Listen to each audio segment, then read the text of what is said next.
The best part is they chose the name.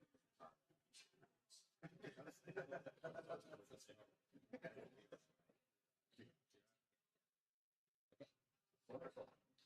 Where'd you study? Oh, it was a big symposium at this was because I've never been to Toronto.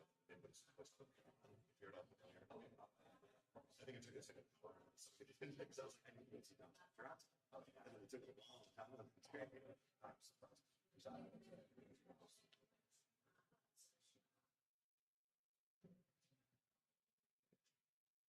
Oh, interesting. Yeah, it was an interesting symposium. It turned into a bomb of, I think, 22 essays that are new approaches to the study of anti-Semitism. All right, well, very cool.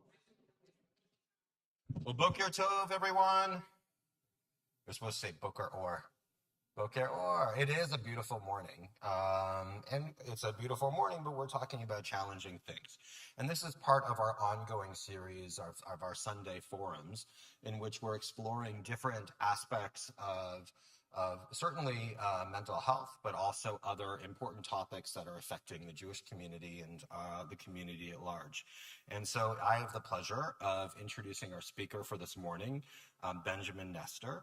And Ben is an advisor with the commercial banking and payments practice at Dados Insights, a boutique industry advisory firm that provides strategic guidance to banks and financial service vendors globally. And before entering the financial service industry, he taught European history and the history of genocide at Marquette and Carroll Universities. I'd love to know how you made this leap. He is a PhD with specialization in the Holocaust and history of anti-Semitism from Marquette, where he also earned a master's degree in European history. While a graduate student, he held numerous fellowships, participated in symposia, and conducted research at various institutions in the United States, Canada, including my alma mater, France, Germany, and Ukraine, including the U.S. Holocaust Memorial Museum, USC Shoah Foundation, German Historical Institute, and the Schaefer Center for Genocide Studies. His involvement with the ADL Midwest formally began about 5 years ago when he took part in the Glass Leadership Institute, and since then has served on the organization's Midwest Associate Board. He lives in Glendale with his wife Gabrielle and daughter Vera. And it is a joy to introduce Ben and for us to be able to learn from you this morning. It is extraordinarily important and certainly timely that we have this opportunity with you.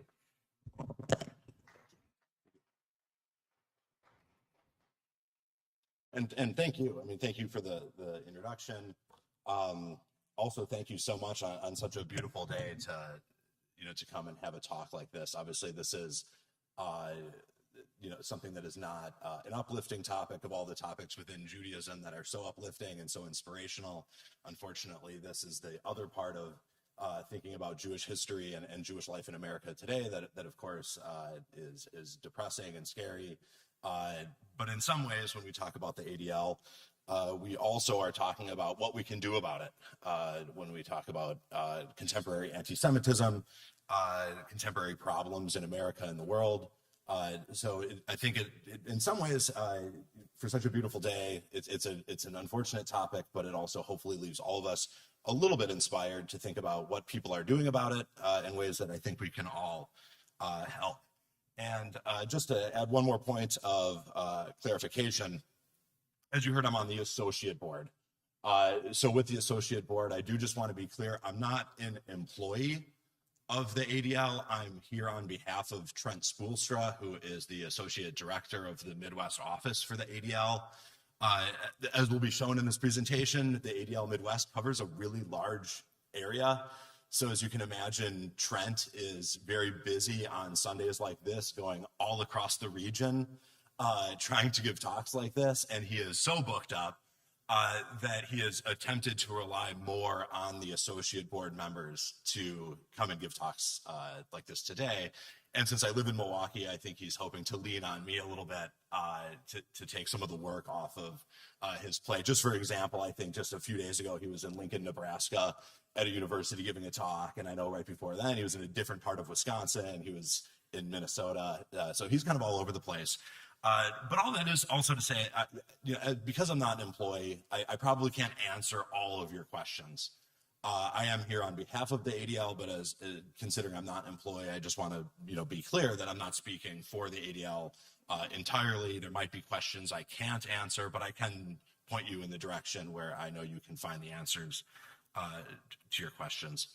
So today we'll be going over this agenda. So I'll be talking a little bit about the history of the ADL. We're going to talk a little bit about the pyramid of hate. This is sort of a social science-backed approach to thinking about hatred, and of course anti-Semitism being part of that. What is new from maybe the last time Trent would have been here, I was here the last time Trent came and spoke. Of course, the context has changed considerably. So this presentation is updated to reflect a lot of information after the attacks that were committed on October the 7th. And then finally, we will talk about ways that big or small, you can help contribute to the ADL, whether it's through resources or a little bit of your time or even more intensive forms of engagement. And then finally, we'll have a little bit of Q&A. I also promised, as you heard in as part of the introduction, I kind of have this whole academic background that was studying a lot of these sort of questions, also very related to the Holocaust. I'm really trying to be careful to follow this presentation so I don't go off the rails and start talking too much about some of that stuff. Because as you can tell in my day-to-day job, I don't talk about these topics very much. So I don't want to. I'm here because I assume you wanted to hear about the ADL and not quite a few of my opinions on some of these matters. So a little bit about the ADL in case you're not super familiar. The ADL was founded in 1913. It was actually founded here in Chicago. So it has this kind of Midwestern roots. The mission has stayed essentially consistent since it was founded about 111 years ago. That has been to stop the defamation of the Jewish people, and then also to secure justice and fair treatment for all. This is partially because the founders recognized, and so do the current leaders of the ADL, they recognize that American Jews will not be safe unless if other marginalized groups are also safe from similar forms of hatred and violence.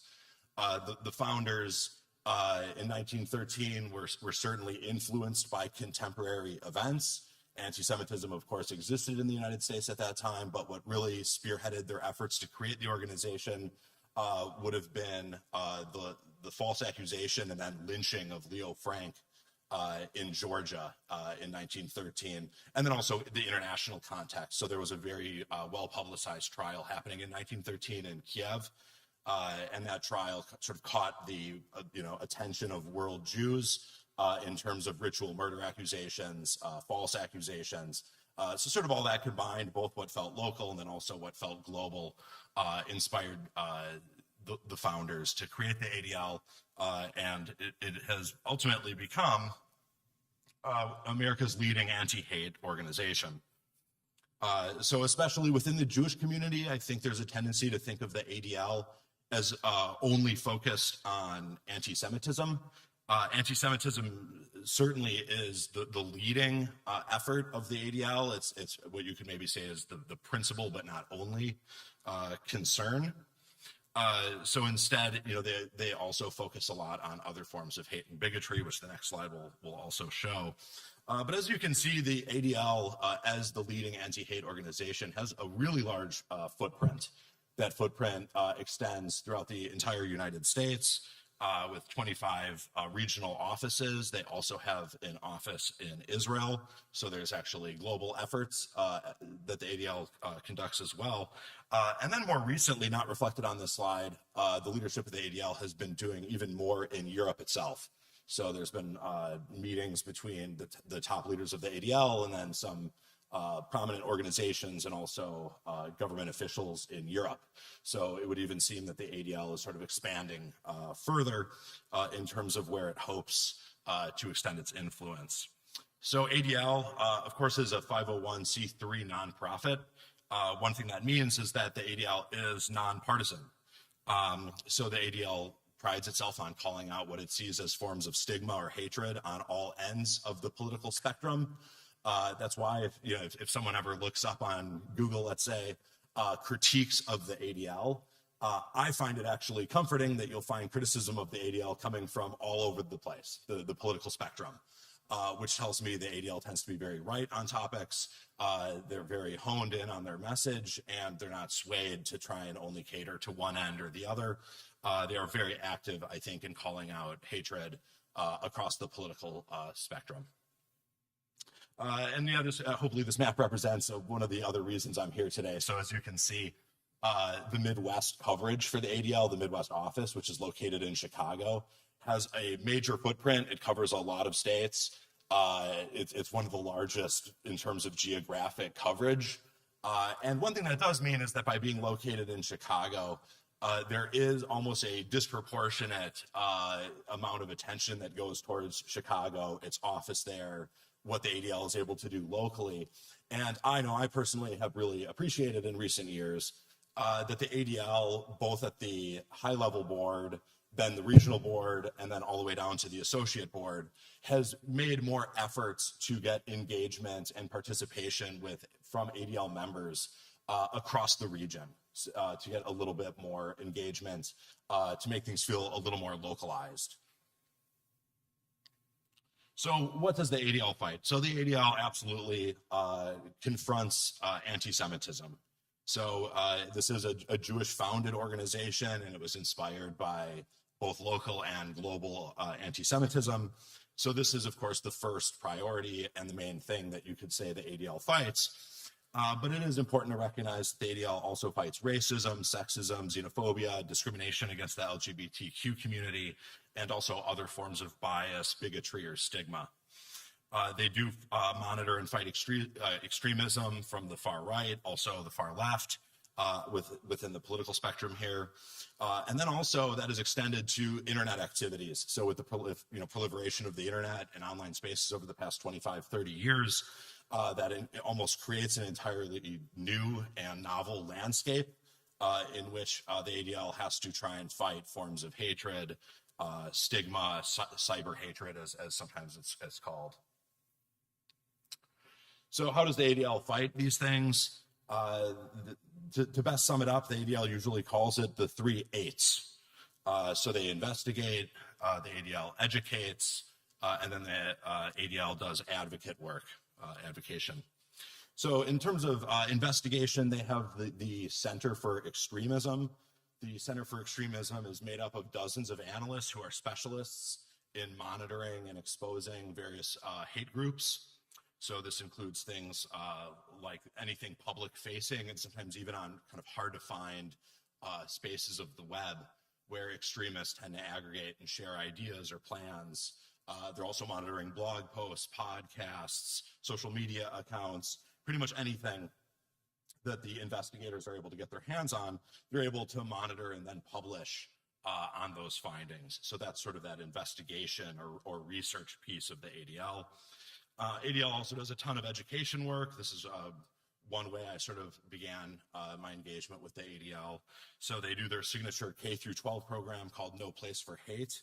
The last number I saw is that this has covered 2 million students nationwide. So this is a very large and high impact form of engagement with educational institutions. And then finally, the ADL does a lot with advocacy. Examples of this would include things like sponsoring and then helping passing things like the anti-doxing legislation in Illinois. It also has to do with advocating for things like grants for nonprofit security and things like that. So the ADL has been very active lately, and in this regard, and towards the end of the presentation, I'll show how that's one way to very easily help the ADL. You can basically sign up and you'll get alerts when the ADL is advocating for something in particular related to Israel right now. And then you can sign up and then you can very easily do things like sign petitions and have that sent to the relevant people in Congress or at the state level or federal level. So I want to talk a little bit about how the ADL approaches hatred. This is usually called the pyramid of hate. It's based on extensive social science research. Much of the scholarly literature on genocide would support this approach to stigma, to hatred. So before we go into the ADL reports and the newest statistics, I just thought I would go over this sort of briefly, but this is a great way to visualize how hate manifests both within an individual, but then also a society. I think this comes from the assumption that hatred does not form overnight. It's often cultivated, legitimized, and then extends into broader parts of civil society until it escalates and then becomes demonstrated in forms of violence or legal exclusion, things like that. So this is the pyramid of hate. It also has to do with escalation, where things can begin and then where things end. If anyone, I think I saw that Peter Hayes, the very famous Northwestern-based, well, used to be Northwestern-based, he's now retired, Holocaust scholar, was here several months ago, I think at the JCC, and then I think he's coming again, or he's at least doing some work with Herc coming up. And if you've ever read his most recent, really accessible book on the Holocaust, it basically covers, I think it's called Why. It covers a lot of the really common questions when it comes to the Holocaust. And he makes the really, I think, interesting statement in there that everything has a beginning. And that's like his ultimate warning to the thousands of Northwestern students he taught the Holocaust to over the years. I think he had a 25-year teaching career. And he was asked, what would be one of those major takeaways for all those students? And he warns both his students, but then also the reader of that book, that everything, of course, has a beginning. So much of the work of doing historical work is trying to find the roots of that beginning somewhere. So I think the pyramid, while potentially it's broad, it's general, one like anything, people can probably find exceptions to specific rules. But at the same time, I think it does a good job of illustrating what are the beginnings that we should be concerned about. So in this sense, we have acts of bias, things that you might hear at the water cooler at work, or casually at the gym. So it's sort of those casual forms of stigma. It has to do with things like jokes that you might even see on TV, so they're somewhat legitimized through being on mainstream television. But this is really where things begin, is with bias, with jokes, with light forms of stigma. But ultimately, if those are not addressed, if they're unaddressed and then normalized, this can very easily move up the pyramid into acts of prejudice. So this is where things become transformed from light jokes or light forms of stigma to escalating into forms of slurs, bullying, exclusion, social avoidance, not wanting to be around a particular group, certain types of people. So this is usually viewed as the first step from bias to actual prejudice. If that stage is then left unaddressed, then you often see that escalating into outright forms of discrimination, sometimes even materialized through law. So an example often given here would be something like redlining within real estate, which obviously was a common feature of the United States for decades. So again, if that then is left unchecked, if no one confronts that, if that's left to grow and normalize, then we often see this escalate into forms of outright violence. So this would include physical harm, but also vandalism of houses of worship, even murder. So this is often viewed as the next step along the pyramid. And then if that's left unchecked, or if that's normalized or viewed as okay by certain sectors of society, then that generally can escalate into something like outright genocide. So this is how it's viewed, that there's this escalation up this pyramid of how people can go from just simply telling jokes to having some, maybe popularly held stigmas towards other groups. People were taught things as kids, they've always just sort of believed it, and they might tell jokes once in a while. But there is social scientific research to suggest that has a way of escalating, almost metastasizing in society into broader forms of exclusion, violence, and potentially even genocide. So next we want to go over some of the newer attitude, or some of the newer studies that the ADL conducts on attitudes towards Jews in the United States. So first, what we want to do is talk at least a little bit about methodology. How does the ADL go about doing this? So this was based on a follow-up survey. First, there was one in fall of 22, then there was one in fall of 23, and then this is the most recent. As you can see, it was conducted in January, so very recently. They use one of the leading, basically like survey businesses. It's one of these, they've worked with the National Opinion Research Center. These tend to be the most reputable, most well-regarded survey centers that are available for social scientific research. In this case, they use Qualtrics, which does anonymous online surveys. People tend to be more honest about things if it's kept anonymous, of course. And in this case, they surveyed over 4,000 individuals nationwide, and they tried to get a broad spectrum of backgrounds, things like ethnic backgrounds, racial, religious, socioeconomic. And 4,000, may, depending on your familiarity with, statistical significance, some people may say, well, 4,000 as a sampling, I don't know how much I trust that. But think about how often we're reading polls about political beliefs or behaviors, and it might be 100 people or 150. I know in my other life, where we do a lot of end user surveying of banks and corporations, I know our team of research and design specialists who all have PhDs in math and statistics, they consider much smaller sample sizes than 4,000 to be relevant. We'll often survey 1,000 end users and consider it high. We have high relevance then. So 4,000 is in terms of a sample size is usually considered very significant. And essentially, the participants in these surveys, after being what's often called scrubbed, so you try and find people that are going to be honest, and you have to do all these measures to try and make sure the data is going to be honest. They're usually given a series of statements and then asked, what level do you agree or disagree with those given statements? And the ADL in various forms have essentially done this since the 1960s. The only significant change is they actually removed the don't know, unsure, after a series of studies that showed that if people are more likely to answer that in a negative sense, so if it's in a sense that would then be kind of anti-Semitic or xenophobic towards a group, they're more likely to then, instead of putting that out of guilt, they might put don't know or unsure. So there was a lot of testing done to show that that's actually sort of minimizing the impact because if a lot of people are answering that instead of something that would be perceived as racist or something like that, then it was, well, we should maybe remove that to get better, more honest results. So that's the main change. If anyone is curious about these reports, ADL publishes all of them. They have a library through their website where you can go look at all of them. It's an amazing resource. So just to give an example, when it comes to those statements that participants are asked, I think there's 11 total. Here are 5 examples. So you can sort of read through these. So one thing is the stereotype of being clannish. So this idea that Jews don't care what happens to anyone but their own kind. Of course, disproportionate power is a very classic anti-Semitic trope. So in this case, it's that they have too much influence and control over Wall Street. This would be the financial power anti-Semitic trope. The other would just be political influence. So another common trope, Jews have too much power in the US today.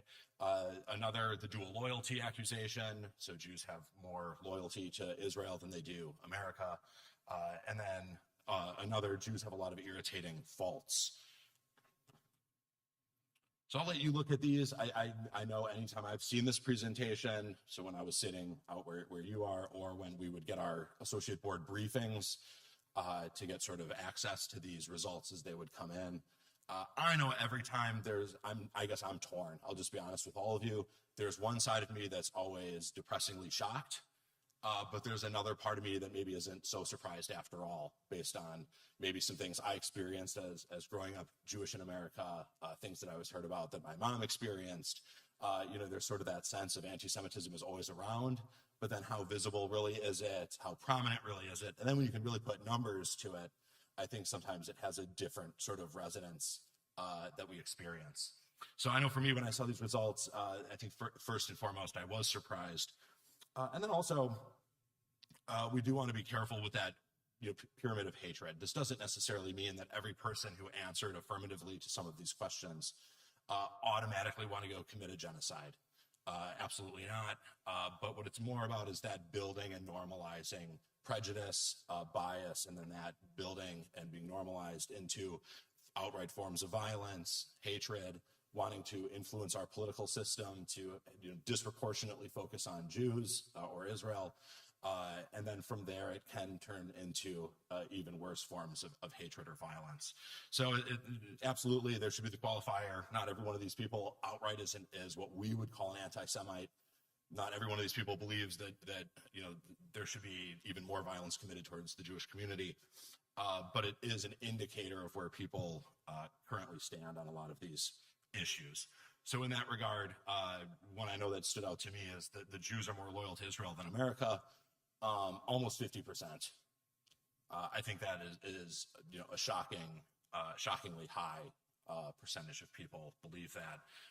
But in every other regard, to have either a fifth or a quarter of respondents, Jews have a lot of irritating faults, 20%. So a fifth of respondents. Jews have too much power either on Wall Street or over the United States in general, a quarter of respondents.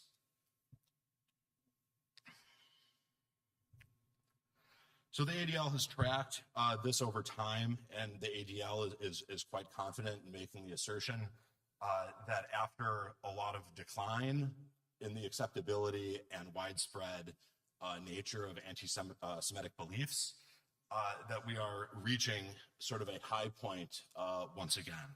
So that during the period, you can see that it sort of declines. For some commentators, the ADL generally I've not seen make this argument, but for some commentators, they sort of would define these years as the golden age of American Judaism, and many of them put the transformational moment where the so-called golden age begins to ebb, kind of around 2001, and then that things have gone the opposite direction since. If you're at all curious, that argument's made by quite a few scholars, but it's been recently distilled in an Atlantic article that I thought was very insightful and well written. So some material that wouldn't have been included in the last time Trent was here, is that, again, the context has changed. October 7th changed so many things. So what we wanted to do is show more of the questions that are centered directly around Israel. So in this case, you can again read through the statements. I do not think Jews have a right to an independent country.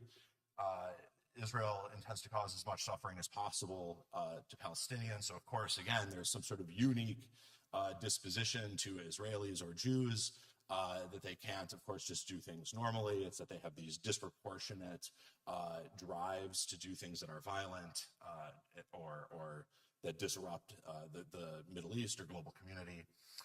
Of course, that the common trope that supporters of Israel have to control the media. They have disproportionate control over the media. How could anyone else possibly support Israel if it weren't for nefarious workings behind the scenes? Again, a very common and widespread belief. I would not consider voting for a pro-Israel politician. How has that changed over time? Which even gives a little insight into the position of Israel in our political imagination, I think, to some degree. And then finally, Israel operatives are secretly manipulating U.S. national policy. So again, there's a conspiracy behind the scenes. It can't be public facing. It's always something behind the scenes that's darker and more insidious. And what do we see? So even the notion that Jews should have an independent country, even 11% of people outright deny that. Outright would say that is illegitimate, that Jews should not have that right in any sense. Almost half of respondents would give credence to that argument that Israel just wants to cause as much suffering as possible to the Palestinians. 30%, so practically a third, would say that Israel controls the media, that of course Jews have a disproportionate control over our media and political culture in that sense. 34%, I would not consider voting for a pro-Israel politician. So that, of course, in politics is usually considered a wedge issue then, so where someone's voting behavior is primarily driven by one or two topics rather than a host of topics. So I think that question can be interpreted as it's for that percentage, it's essentially a wedge issue. That is one of their top priorities, would be to not consider voting for a pro-Israeli politician. And then finally, about a third claim there is some sort of conspiracy in which Israeli operatives are working in the shadows to actually control U.S. national policy. So once again, hinting at that disproportionate power, disproportionate ability to sway international events. A disturbing trend that the ADL has been closely monitoring as well is that much of this changes with age. And I'm sure there's a variety of drivers of this trend line. But as we can see, basically this is the average number of these tropes that respondents based on age, how they answered. So what this is, almost clearly showing here is that baby boomers would be the least likely to hold these tropes at an average of 3.1. Gen X, slightly higher. Millennials are the highest, and then Gen Z, the youngest, slightly behind there with 5 tropes endorsed.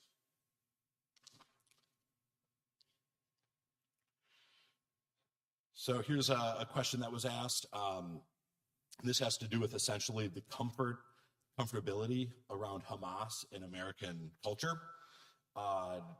Obviously, this is a designated terrorist organization who has wanted to for decades, and in many cases has, especially most recently, committed extreme acts of violence, among other crimes.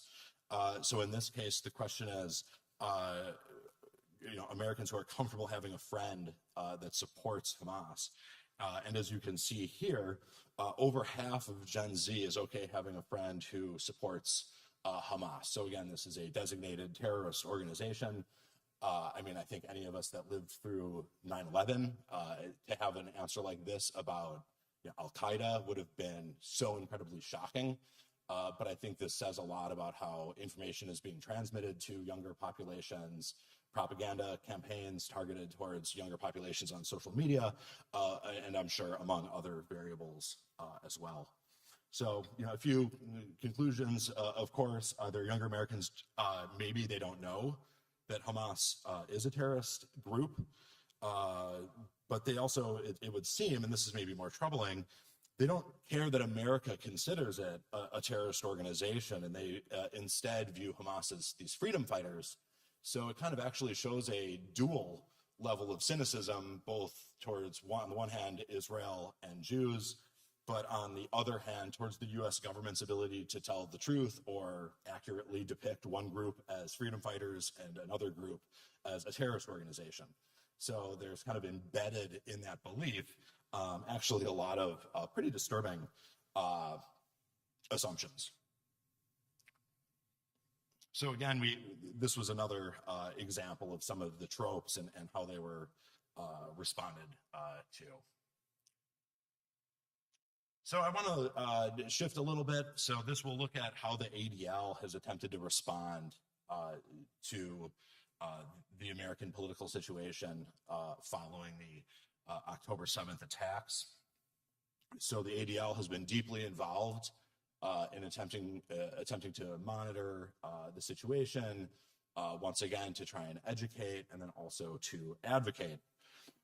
So the first thing the ADL started doing was to start tracking basically any of these anti-Israel rallies. They've, of course, monitored over 1,300. In case you are curious about methodology, the ADL is always very transparent in how they make their terms, how they define things, how they choose to include one over another. And in general, just to speak generally, this would be an instance where the ADL for decades has made it very clear that Israel can be subject to criticism, as can any state. They have always been clear on that. They first and foremost want Israel to exist and then also be a democracy. But beyond that, the ADL, of course, concedes there are forms of legitimate criticism that any state can receive. So therefore, these anti-Israel rallies aren't anti-Israel de facto because they're critical of certain behavior on the part of the Israel government. But instead, it's because at those rallies, they're often delegitimizing Israel's right to exist at all. They often obfuscate what should be the fate of all of the people that live there if the state should not come to exist. It almost seems like, who cares? That's their problem, not ours. They often do that, or they are very public with anti-Semitic tropes. Again, things like, Zionism controls the media, things like that. So these are, the ways in which the ADL is not just including every possible rally ever. They do have a methodology, and they define their terms, and they're very transparent, and anyone can look that up. So as we've seen almost immediately after the October 7th terrorist attacks, leftist organizations primarily took to the streets and also social media, usually supporting or even celebrating the attacks by a terrorist organization, Hamas, and then that targeted very clearly Jewish individuals and institutions who support Israel or even are publicly Jewish and potentially have not, had any, much to do in terms of outspokenness on the topic of Israel at all. So ADL has, of course, tracked over 1,300 of these protests nationwide over the past 6 months. ADL believes that individuals, of course, have the freedom of speech, the right to assembly, but what is not appropriate is certain flags, insignias, using of certain phrases on signs, in particular things like the chant from the river to the sea that we've all, of course, heard, which, I'm sure, there's probably some room for debate on a matter like that if you were to talk to the individual chanting it. But in general, it seems quite clear this is a proclamation that Israel shouldn't exist at all. And again, the fate of the Jews that live there should be entirely not an important issue. That's just not part of the conversation at all. So in that case, the ADL, is citing that as an instance of public demonstrations that support anti-Semitism and that are supportive of a terrorist organization.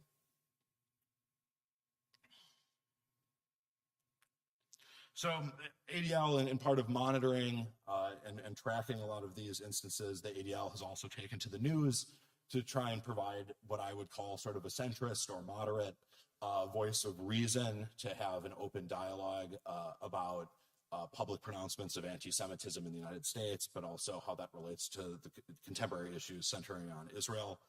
So there's been, the ADL has been on the news multiple times since October 7th to educate basically educate Americans about the latest wave of anti-Semitism, how Jews might interpret many of the slogans and chants, to sort of provide a different perspective than sometimes the media has, where they might just for necessity simplify things. Okay, it's a pro-Palestine march. We don't really know what those phrases mean. Well, the ADL can intervene on the news and say, well, to many Jewish communities, this is what that chant means, to them or to us. So therefore, it's a form of public education.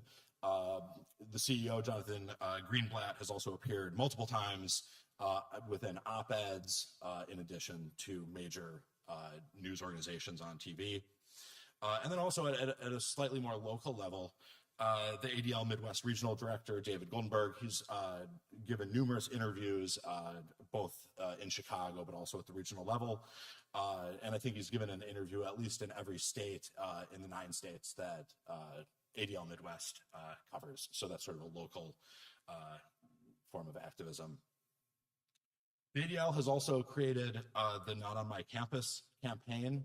So I'm sure many of you are familiar that the ADL has had to take numerous steps in terms of addressing significant forms of anti-Semitism and anti-Zionism on various colleges.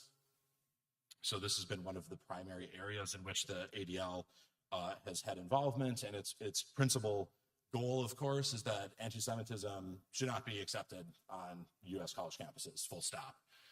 That would be the first rule of thumb. And then number 2 is that Jewish students should absolutely be comfortable being on any campus, and they should not be subject to harassment or even violence by demonstrating some sort of outward sign of being Jewish or being known as being Jewish.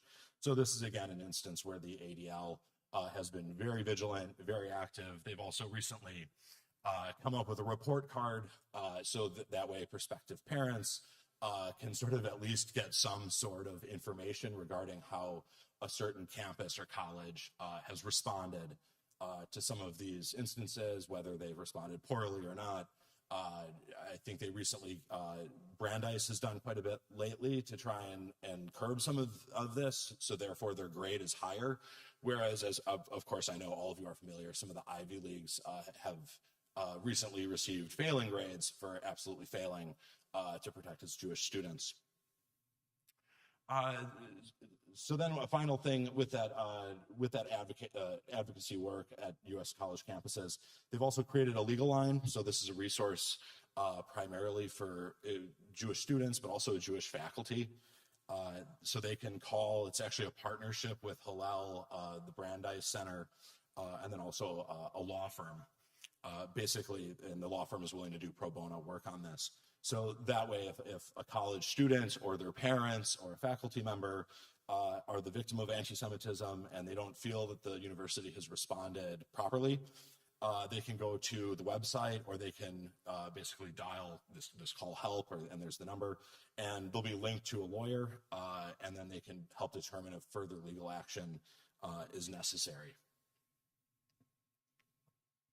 So, of course, there's the question, how can we all help? And again, as someone who's not an employee of the ADL, I'm very comfortable admitting, I have a full-time job, I have a baby. I don't have a ton of time to do work with the ADL, but I try and participate as much as I can. And hopefully, I think that illustrates for all of us, we can all do, a small part. And I think collectively that can help address some of the challenges that we're seeing broadly. So I know the ADL is always very happy to say, it's the small actions that collectively can count. So there are small ways, of course, that, one can help here. The ADL is willing to give free talks, free presentations. So this is if someone is part of a civic group, an alumni organization, even at their place of work. The place of work there should potentially be emphasized, because diversity, so-called DEI, diversity, equity, inclusion, at a lot of organizations tend not to include Jews. So obviously Jews are what would be considered an extreme minority. So I think for many people that's pretty upsetting. So this is an instance where if there are occasional, at a company or wherever it is, occasional diversity, equity, inclusion talks, you can kind of link them with the ADL and just say, hey, can you also maybe include a presentation from the ADL once in a while to kind of give a complementary perspective on some of these matters. So that would be one way. Another, this is something I do, and I think it's a really easy one, is you can text Act Now or that number, and you'll basically get this form, and then what you're doing is you're just signing up for these advocacy alerts. And they're very quick, they don't take much work, but they are crucially important. I know I've done plenty since October 7th, even if it's just a small way to write to a congressperson, and I just don't feel like drafting it myself. We all get busy, so if I don't feel like drafting it myself, but I do just want my congressperson to know that someone, and hopefully more than just someone, in the community they represent cares about these matters, and that they might be hearing one voice really loudly for a variety of reasons, but maybe they're not hearing the other voice quite as clearly. Then it's a small way I can write a letter, and it helps me do that faster and more effectively, and probably in a much more articulate way if I were to write the email myself. And then finally, of course, there's the campus report card. The ADL is also in the process of releasing several other reports. I think their incidents report is coming out on Tuesday. So this is, of course, tracking various anti-Semitic incidents, things like vandalism or assault. That too, you can read about their methodology, why they include some things and not others. Ultimately, it has to do with intentionality. So that can also be an additional resource. Unfortunately, it hasn't released yet, so I wasn't able to bring any information on that. Yeah, so that's the end of the formal presentation, but I am happy to take questions.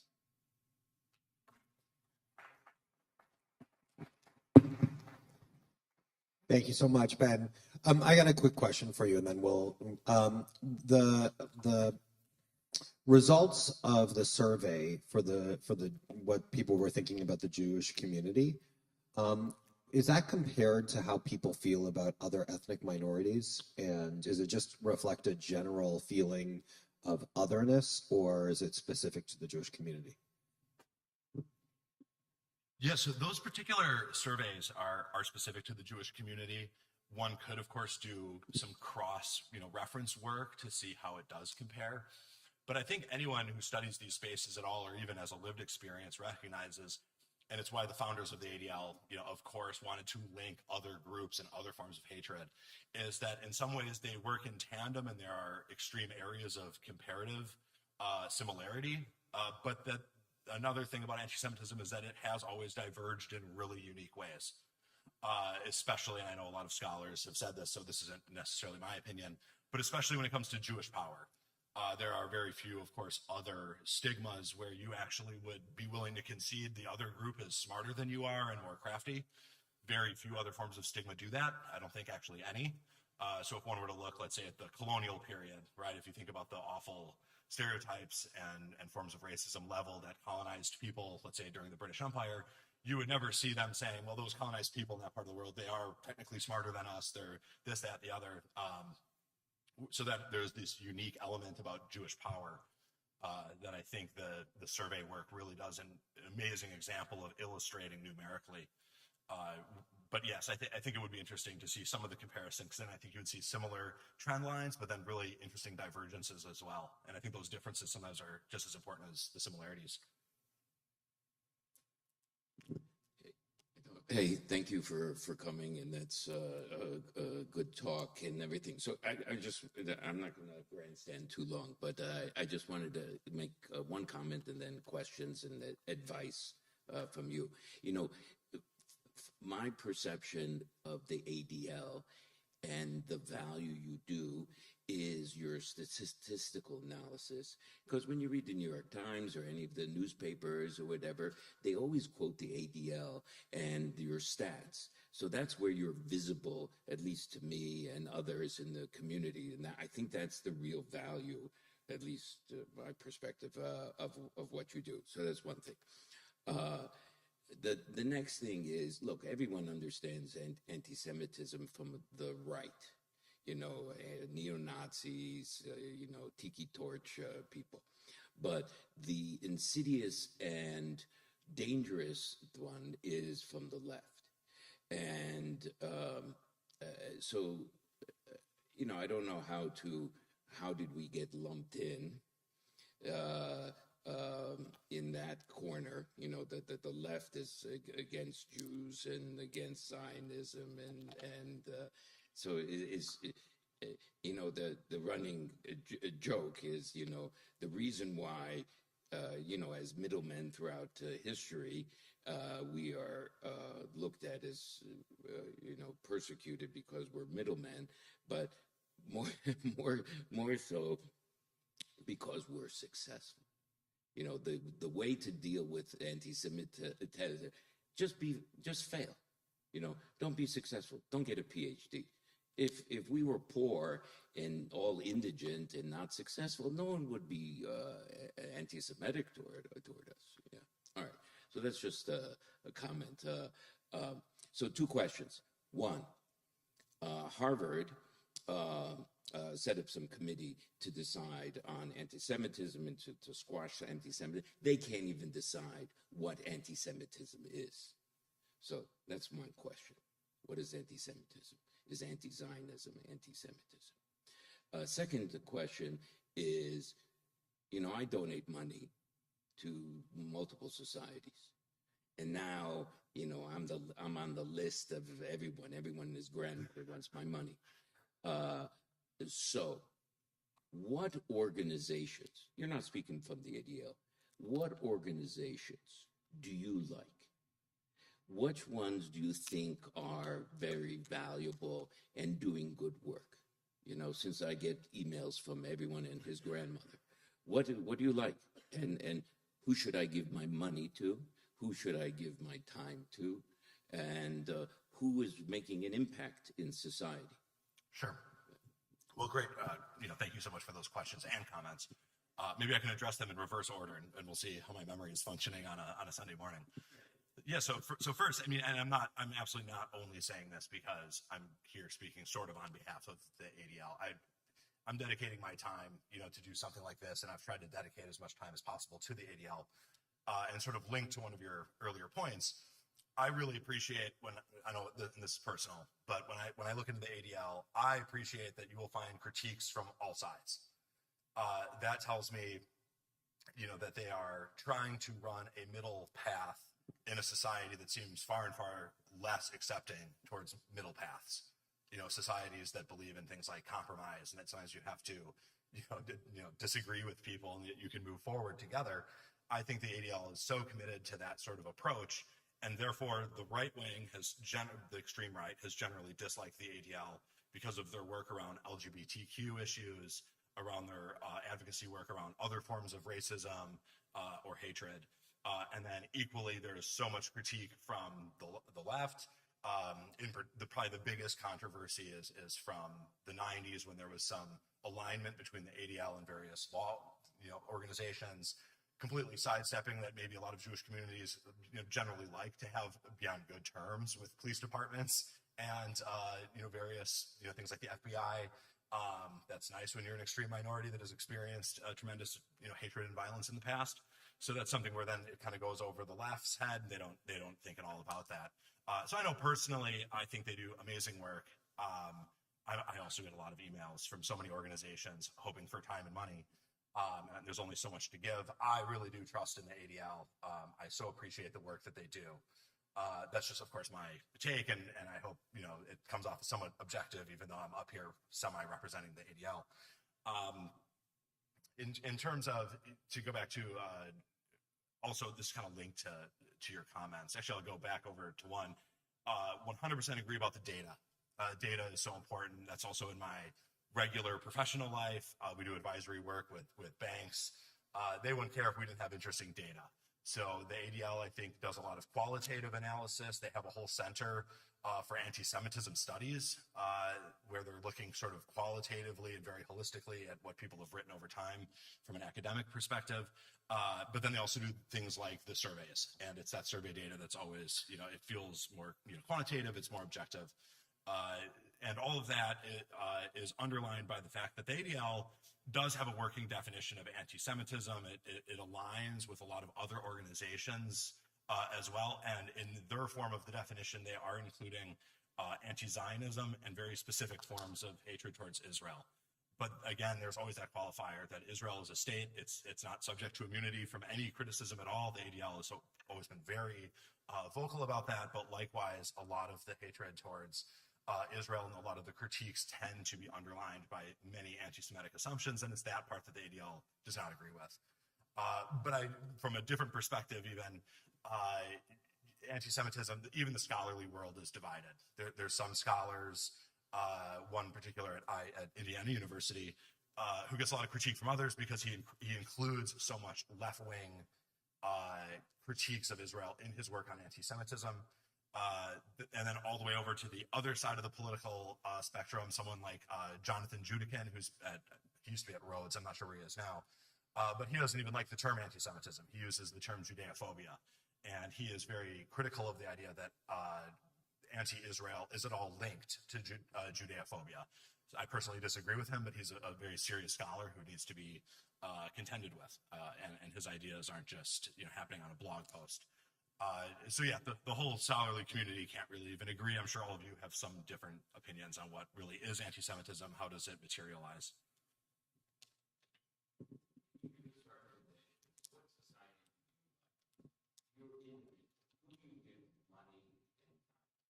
The ADL is the main one. Yeah, so I also, to a lesser degree, some mostly Holocaust-related ones like USHMM, because they were very kind to me when I was a poor graduate student. So since then, I've always wanted to do some volunteer work with them and also donate to certain degrees. I really am a fan of the U.S. Holocaust Memorial Museum. It's an amazing place for research in addition to public education. So that would be one of my main areas of focus as well. My question is related to the conduct of your surveys. In addition to the age designations that you mentioned, do you also do anti-Semitism or anti-Zionism regarding to various other communities, such as the Black community, the Hispanic community, the Asian American community, et cetera, and also to various religious communities, whether it be Roman Catholic, evangelicals, various Protestant, et cetera? Do you also break it down into those groups which are more anti-Semitic?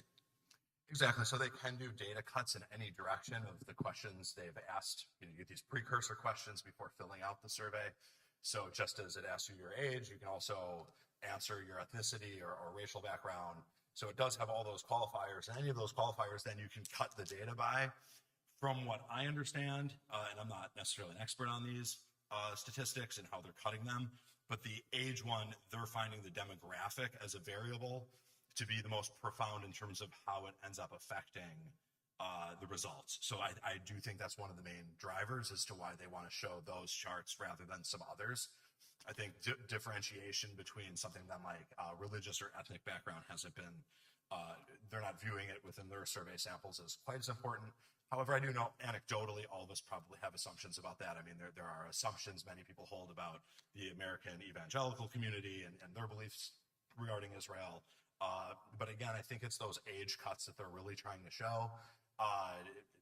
And I think those have high correlation with other trends we're seeing. So, trends centered on, what are your thoughts on living in a democracy? How much can you be friends with someone who you disagree with on one of the top political issues? And you're kind of seeing all those numbers go down. Now, is that always related to youth? I mean, I do know people have always thought the generation behind them has been failing, for I think 2,000 years, people have actually had that belief. But at the same time, the context does change, right? So social media has changed a lot in terms of gathering information, how people communicate. So yeah, these are complex dynamics. I wish I had more answers around that, but I think simply they're viewing age demographic as being a major driver of change about these beliefs.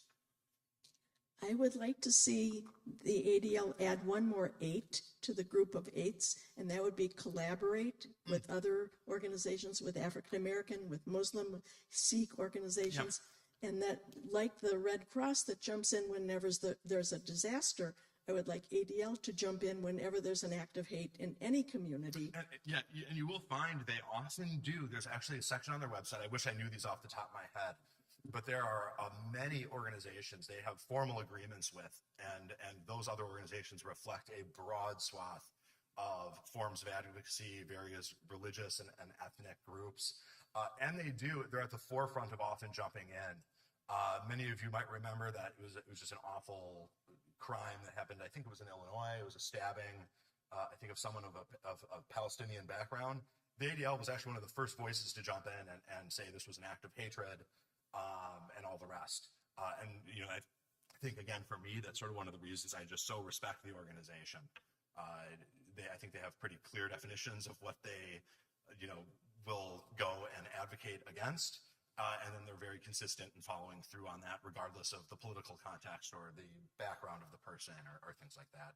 But that full list is available on the website. I'd be happy to help track it down if you'd all want help with that. Yeah. First of all, thank you and all the information you're sharing with us. Every year it's very disturbing, the survey results. And like it shows, it's not getting any better. Is there any data of what type of interventions actually is helping make a difference? Because we talk a lot about education or things like that, or reporting, but do you guys have data of what actually has more of a direct and immediate effect rather than a slow, hopefully education is going to change some minds? Yeah, so it's a major question and a really good one. In terms of, they do have their own internal assessments when it comes to their education programs and what the outcomes should look like. As you can imagine, though, a lot of those things are pretty hard to track over time. So, for example, that No Place for Hate, imagine attempting to then every year you might survey people that, in 6th grade were part of No Place for Hate, which is an ADL designed and implemented program. Imagine then, every follow-up year attempting to survey those same people at some sort of statistically significant rate to then make a claim, okay, 10 years later, they are really unlikely to hold an anti-Semitic prejudice or something like that. I think it would be really difficult. I know there's been conversations about trying to do things like that, but like a lot of organizations, many organizations have that foundational premise that advocacy at the legal level, education has some level of impact, even if it's not at the rates that maybe people do want to see. But from kind of even a different perspective, the Atlantic has had so much, interesting content recently. And I know it was probably within the past couple months, one of those articles did bring that issue up. And I think it is such a challenge to those of us that kind of believe in a lowercase L liberal society driven by at least some elements of merit and education and, those kind of hallmarkers of our society, because it does just make that point, which is we're coming at a point when all this is happening after more Holocaust movies, after more Holocaust education work, after more museums, after more and more of all these things. Why is it then, after all of that work, are we really at a high point? And I certainly don't have an answer to that question. That's a big question, but I know it certainly made me reflect quite a bit. It also it forced me to go back and reread, if anyone's ever read that very challenging book. Is it People Only Love Dead Jews, I think? So that might be paraphrasing the title. But I had to go back and reread that after reading that article, because it sort of, as someone who was working on Holocaust education for about a decade, and then I was reading that in an airport on a work trip, I know, it's sort of, it feels startling to think about that, negative correlation, actually, that the more education there's been, the more movies, in some ways, things are not any better. In fact, they may be worse. So I think that just creates a lot of big questions and ones that, hopefully all of you can reflect on, because I unfortunately don't have a clear answer for that. But thank you. Yeah, that's a very good question. In terms of the report card regarding college campuses, is there any differentiation that has been reported in terms of the regions of the United States, the East Coast, Midwest, West Coast, or South, in terms of the rate of anti-Semitism? Yeah, good question. And in terms of the report cards, I've not seen much argued in the way of geographic distinction. I think all of us have seen the more newsworthy ones. I know that ADL, they only have so many resources, so they've also tried to really focus in on schools that have kind of high impact that might make the news. But of course, their advocacy work extends all the way to, those smaller state schools that most of us don't hear as often. But that can then, who's actually doing that work can shift between the broad organization and who's making those report cards down to sort of the regional work where in that case, if there was an incident at, let's say, a smaller state school in North Dakota, that might then be getting reported to the Midwest office, and then it would make the final report on incidents. But that doesn't necessarily reflect that in the scorecards to the same degree. So yeah, I haven't seen an argument of, let's say, universities on the East Coast are therefore scoring worse. I think there's a lot of diversity in terms of how they're scoring, what they're doing, and all of that also links to how prominent is the university. The ADL doesn't so much make that argument, but I do just think it's almost clear is that the larger the university, the more they're under a spotlight and the more they're subject to advocacy work from a lot of different groups. Universities a number of years ago, were kind of put in this position where they always feel the need to comment on contemporary issues. And I think in many ways that has come back to haunt many universities because instead of just like, we don't really comment, that has nothing to do with us. Instead, I think they're almost in this position where they have to comment on everything, which means you're satisfying some folks and not others. But the most disturbing element, of course, is that the concept of freedom of academic speech and academic inquiry on campuses has been now so linked to Jews, and that those debates don't need to be dependent on one another. Jews shouldn't have to be part of that equation and be sort of part of a political scorecard where one side is slamming the other side because they don't believe in free speech on campuses, or vice versa. And then Jews become almost the in-between there, where I think most Jewish people and communities are not saying, hey, we wanted to be a major part of this debate. We didn't want to be the center of this so-called controversy. It'd been nice if we were left out, and if the people on campus saying there should essentially be a genocide against Jewish people, they should be punished because they're essentially inciting violence and they're doing an act of discrimination. This shouldn't be about necessarily free speech. I think that's generally the sense that many people have about that. Hi, thank you so much for coming and sharing what you know and what representing the ADL. My question is kind of, I guess, like a very meta question in some ways, like, is the fact that the ADL representing, at least historically and primarily, anti-Semitism, has the ADL experienced friction within the last 6 months in even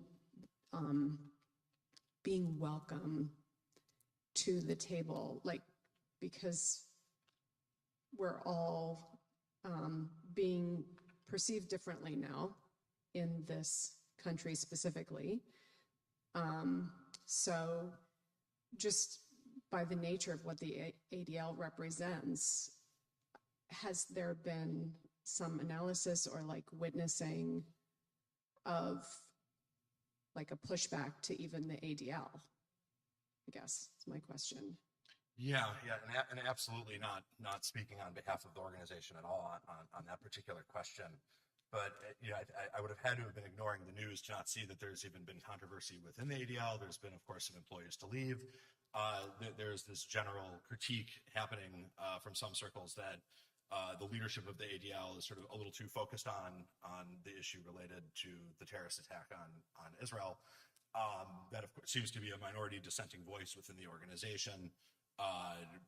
So, of course, the fate of that and my internal knowledge of that is absolutely, I have no insight on that, just given that I'm not an employee. I'm not even sure we've been entirely briefed on that as members of the associate board. But I would also assume, there is, I think there's ebbs and flows of how the ADL is perceived among other advocate groups.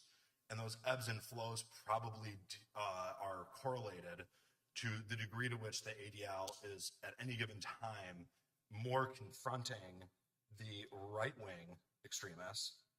And then I'm sure there's probably more left-wing advocacy groups that are more happy to be working with the ADL, more supportive. So there's like that ebb. And then the other ebb of right now, the ADL is forced into focusing a little bit more on what's usually called left-wing anti-Semitism or anti-Zionism. And therefore, a lot of those left-wing groups are, some are probably a little less wanting to work with the ADL. And there's probably more centrist or potentially even slightly more right-of-center groups that are happier to work with the ADL. So I think, from an outsider's perspective and just a reader of the news, just like all of you, that seems to be the ebb and flow to a certain degree. But those critiques go back decades. And like I said before, that I think, in my opinion, that's what happens when you attempt to draw a center line. If you're going to say, well, we'll work on both sides of the political aisle, we'll critique folks on both sides of the political aisle, but we just have our certain standards, and those have been consistent. I think that probably is not too unexpected, unfortunately. I want to thank all of you for your insightful and wonderful questions. And on behalf of all of us, I want to thank you, Ben, for being here and for speaking so eloquently about what's going on in our community and what the ADL does. I think it's particularly important that you're actually a layperson of the ADL. It actually shows just what, the committed volunteerism and the committed of your time and your energy towards this important organization, and your ability to speak on its behalf is really inspiring as well. So thank you so much for meeting with our community, and we really appreciate it. And we'll have to bring you back again to talk as things. Hopefully, hopefully, as we say, we don't need the ADL anymore. That's, I suppose, one would hope that that's what we're working towards for sure. So thank you so much. And Ben, if you want to stick around a little bit, if anybody has any individual questions, you can ask. So please come to our Sunday forums. They're always really insightful and wonderful. We're so glad that you came. And I keep on wanting to say Shabbat Shalom, but we'll say Boker Tov.